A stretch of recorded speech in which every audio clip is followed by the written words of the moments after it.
Samantala, sa Project 4 Quezon City naman, patay ang isang batang 6 na taong gulang dahil din po sa sunog. Narito report ni Katrina Son.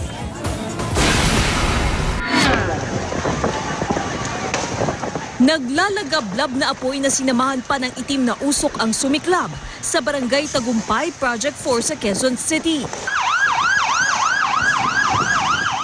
Mabilis ang naging pagkalat ng apoy kaya karamihan sa mga nasunugan walang naisalbang mga gamit. Kaya naman di mapigilan ng mga residente rito ang kanilang damdamin dahil sa kanilang sinapi. Tulad na lamang ni Miguel Anonag. Yung mga gamit ko, wala na nga pambili, wala nga trabaho, matutunugan pa ako na namamalimos na nga yan kami sa kalsada. Puno ng pighati ang mag-asawang ito dahil nawawala umano ang kanilang 6 na taong gulang na anak. Kwento ni Randy Mar Villamor, pinatulog daw muna niya ang kanyang anak bago siya lumabas ng bahay.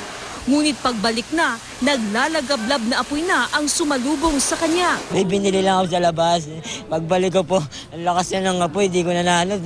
Hindi na ako makapasok dahil sinog na po yung hagdanan namin. Hindi ko na po alam kung ano gagawin ko. Ang ina naman ng bata di matigil sa pag-iyak dahil kaisa-isang anak daw nila ang 6 na taong gulang na si John Paul Villamor.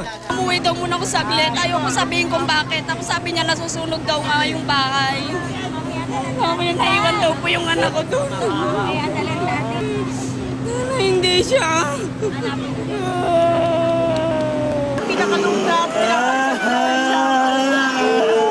Ngunit pasado 9:00 ng gabi, bangkay na nang nailabas ng kanilang bahay si John Paul. Kagawa tinila nung bata yung wire.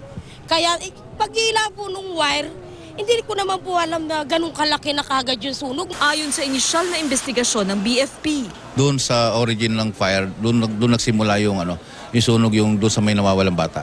aabot sa 500,000 pesos ang pinsala umano ng naturang sunog.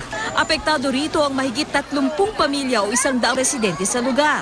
Paalala naman ng otoridad lalo pa at malapit na ang Pasko.